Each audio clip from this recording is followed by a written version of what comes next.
In the name of Allah who is most merciful and beneficent. अस्सलाम वालेकुम dear students.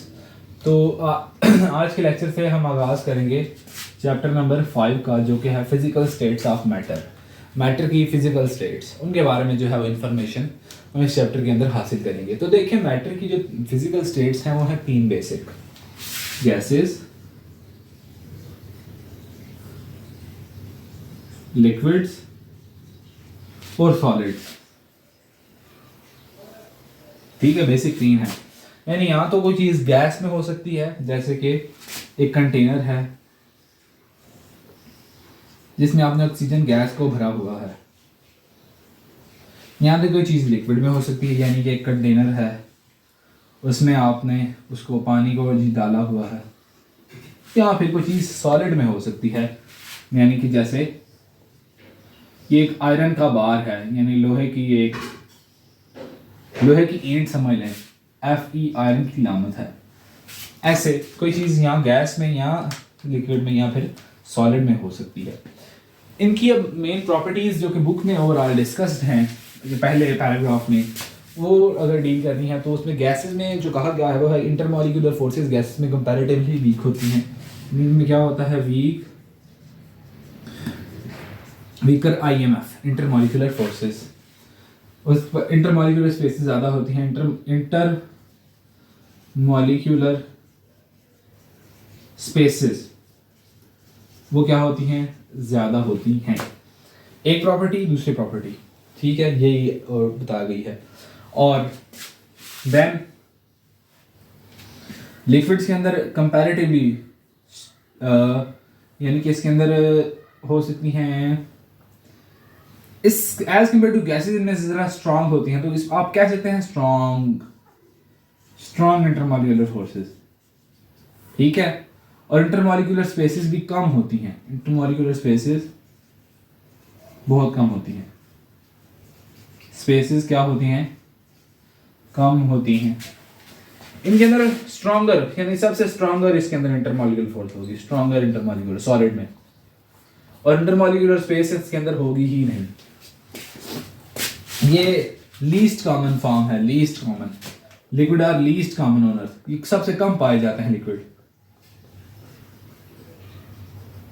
Least common, क्योंकि liquid सबसे ज्यादा water है, मगर वाटर से ज्यादा सॉलिड है।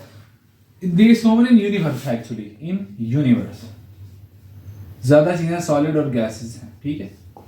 Least common in universe gases, liquid और सॉलिड्स, ठीक है। मैंने इनकी कुछ बेसिक प्रॉपर्टीज आपको बताई हैं, गैसेस की, लिक्विड्स की और सॉलिड की, और इंटरमॉलिक्यूलर फोर्सेस के बारे में बात की है। अब मैं थोड़ी सी डायग्राम के जरिए इनके अंदर इंटरमॉलिक्यूलर फोर्सेस को डिस्क्राइब करूंगा, और देन हम गैसेस की तीन प्रॉपर्टीज भी पढ़ेंगे, जो कि होगी डिफ्यूजन, इफ्यूजन और प्रेशर। देखें, सबसे पहले अगर हम बात करते हैं गैसेस के इंटरमॉलिक्यूलर स्ट्रक्चर की, तो अगर ये एक सैंपल है गैसेस में से हमने लिया है, ये एक सैंपल हमने लिक्विड में से लिया है, this sample is took from solids. तो ये गैस के मॉलिक्यूल हैं, तो ये देखें इनके दरमियान फासला इस तरह का होगा, ठीक है। ये लिक्विड है और इनके अंदर फासला कंपैरेटिवली कम है, ठीक है, लेस इंटरमॉलिक्यूलर डिस्टेंस है। ये सॉलिड क्या है, इनके अंदर फासला है ही नहीं।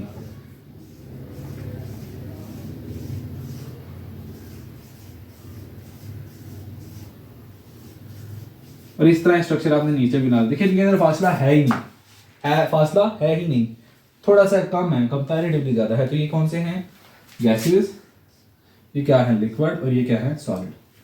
सॉलिड के अंदर इंटरमॉलिक्यूलर फोर्सेस देखें स्ट्रांग है as compare to solid, weak है एज कंपेयर टू गैसेस, बिल्कुल ही कोई नहीं है, कम है। और इनके अंदर देखें इंटरमॉलिक्यूलर डिस्टेंस कितना ज्यादा है।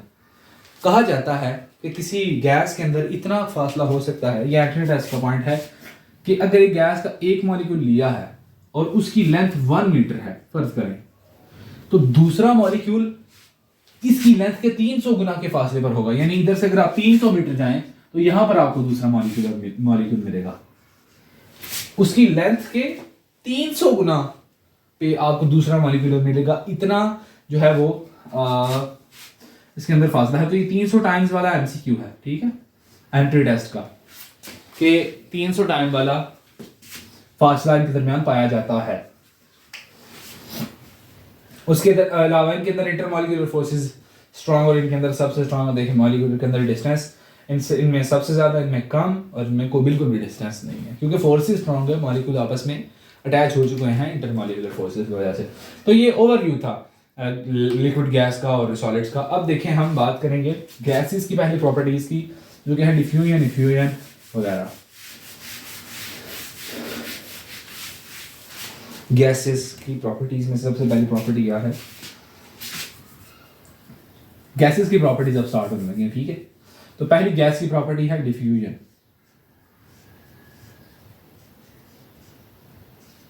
डिफ्यूजन डिफ्यूजन असल में होता है मिक्स होना। असल में इसका मानी क्या है?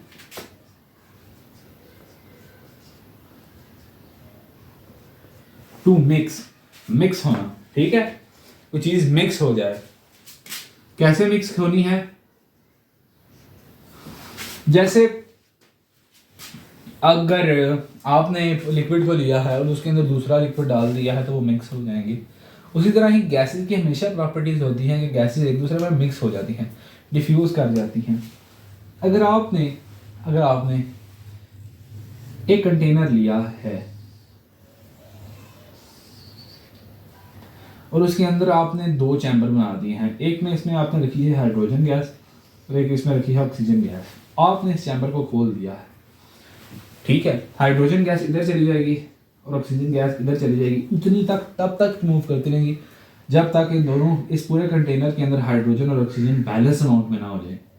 जब तक हाइड्रोजन और ऑक्सीजन में दोनों साइड पे, कंटेनर के अंदर दोनों साइड पे जो अपार्टमेंट्स हमने बनाई हैं उनमें सेम अमाउंट ऑफ हाइड्रोजन और सेम अमाउंट ऑफ ऑक्सीजन जब तक ना हो जाए, इन्होंने डिफ्यूज करते रहना है। इसको कहते हैं डिफ्यूजन।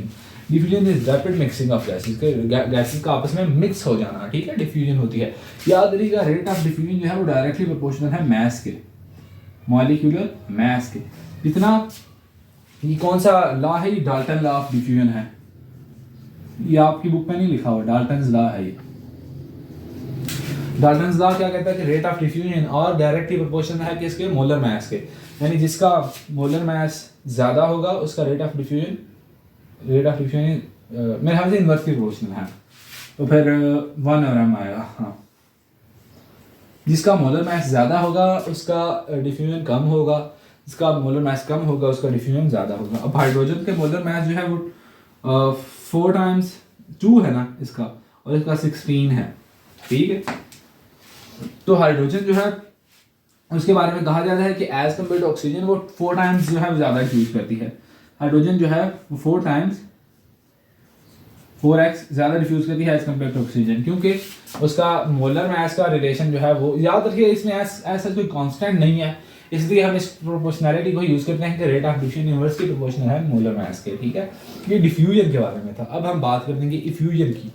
इफ्यूजन ये होती है कि किसी भी होल से गैस का रैपिडली एस्केप कर जाना, ठीक, एस्केप करने की जो है वो फैसिलिटी होना, इफ्यूजन। Effusion EFFUSION, effusion. फर्ज करें आपने एक बलून लिया और इसको ब्रस्ट कर दिया, इसमें से गैस बाहर चलेगी टाइनी होल से, चलें जी, ये फ्यूजन है। फिर एक बॉक्स लिया, इसके अंदर गैस भरी, इसको खोल दिया, चलें जी, इसमें से बाहर चली गई। ये जो ऑक्सीजन के सिलेंडर होते हैं, कुछ इस तरह के सिलेंडर होते हैं ऑक्सीजन के, इनमें से जब गैस बाहर निकलती है तब भी गैस फ्यूज होती है। फ्यूजन क्या है? The escape of gas from a tiny hole, छोटे से होल से गैस का बाहर चले जाना, and mix with the outer atmosphere, outer atmosphere से मिक्स हो जाना, फ्यूजन कहलाता है। फ्यूजन क्या होता है कि गैस जो है वो छोटे से होल से बाहर निकल जाए और आउटर एटमॉस्फेयर में मिक्स हो जाए, this is called as effusion. Fusion की एप्लीकेशन जैसे कि ब्रस्टिंग ऑफ बलून ब्रस्ट होना, ब्रस्टिंग ऑफ टायर ब्रस्ट होने से भी गैस फ्यूज करके बाहर चली जाती है। उस तरह ऑक्सीजन सिलेंडर वगैरह, ये फ्यूजन है। याद रखिए डिफ्यूजन और फ्यूजन की आपने डेफिनेशन याद रखिए। डिफ्यूजन मिक्सिंग है, स्पॉन्टेनियस मिक्सिंग है, और ये क्या है? Rapid from a hole, rapid escape from a tiny hole, from a tiny hole में से रैपिड एस्केप जो है वो क्या कहलाता है? इफ्यूजन। आखिरी प्रॉपर्टी गैसेस की है वो है प्रेशर, जो कि आज के लेक्चर में हम डिस्कस करेंगे। Pressure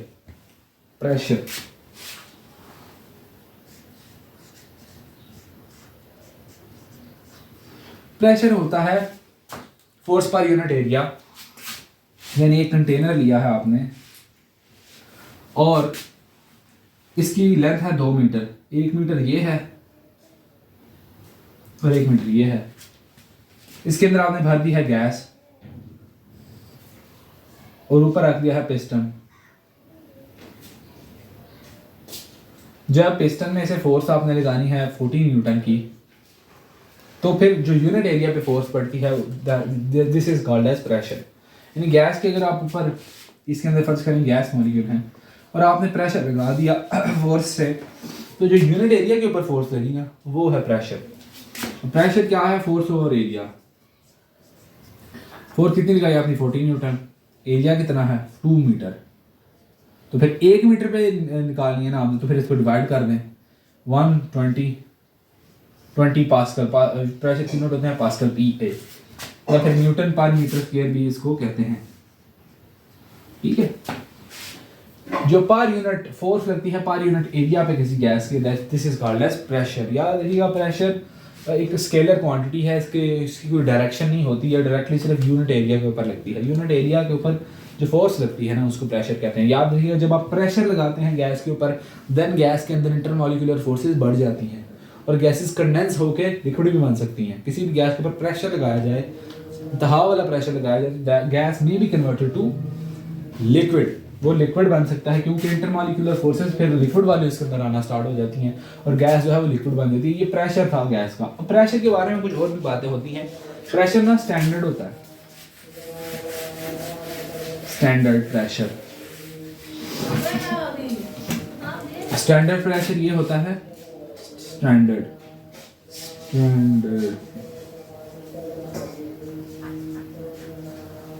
pressure. प्रेशर जो है, अगर हमारा एटमॉस्फेयर पानी की सतह पर जो एग्जर्ट करता है ना, फर्ज करें ये हमारी अर्थ है। वेट, अर्थ सही नहीं बनी, अर्थ बनानी आती है हमें, बल्कि ब्लू से बनाते हैं। ये जी अर्थ है, ये उसके अंदर कॉन्टिनेंट्स हैं। ठीक है, एक ये भी कॉन्टिनेंट है, ये बाकी सारा पानी है वाइट कलर से। तो जो हमारा एटमॉस्फेयर, इसके ऊपर एक सतह है, गैसेस का गुलाफ है। जो गैसेस अर्थ की पानी के ऊपर प्रेशर एग्जर्ट करती हैं, इसको कहते हैं सी लेवल प्रेशर। जो सी लेवल प्रेशर है वो स्टैंडर्ड प्रेशर होता है। सी लेवल प्रेशर होता है 10-25 न्यूटन पर मीटर स्क्वायर। यानी 1,01,325 न्यूटन मीटर स्क्वायर, या फिर 1,01,325 पास्कल भी इसको कहते हैं। ठीक है, ये जो है हमारा स्टैंडर्ड प्रेशर होता है, जो कि एग्जर्ट करता है हमारा वाटर पे हमारा एटमॉस्फेयर। इसको टॉर में भी लिख सकते हैं, इसको 760 mmg कहते हैं, mmHg, या फिर 760 टॉर भी कहते हैं। अब ये वो ही है मरकरी के ऊपर 760 मिलीमीटर। या जब आप मरकरी को लेकर जाते हैं ना इस जगह पे, एक मरकरी का जो मरकरी होती है ना जिस थर्मोमीटर में, इसको अगर आप इधर लेके जाए ना तो वो 760 मिलीमीटर की रीडिंग देगा 10-25 पास्कल पे। इससे हमारा बॉडी का भी टेम्परेचर मेजर हो जाता है। और इसको टॉर भी कहते हैं। 1 मिलीमीटर Hg को 1 टॉर कहते हैं। 1 मिलीमीटर ऑफ मरकरी को 1 टॉर भी कहते हैं। यानी मरकरी आप इधर लेके जाएंगे तो तब भी उसके ऊपर 760 की रीडिंग आएगी। कितने प्रेशर पे? प्रेशर के 2 यूनिट है, पास्कल और newton metre square. Mainly pascal इस्तेमाल होता है, न्यूटन मीटर स्क्वायर जो है वो बेस यूनिट है, यानी इससे डिराइव हुआ है।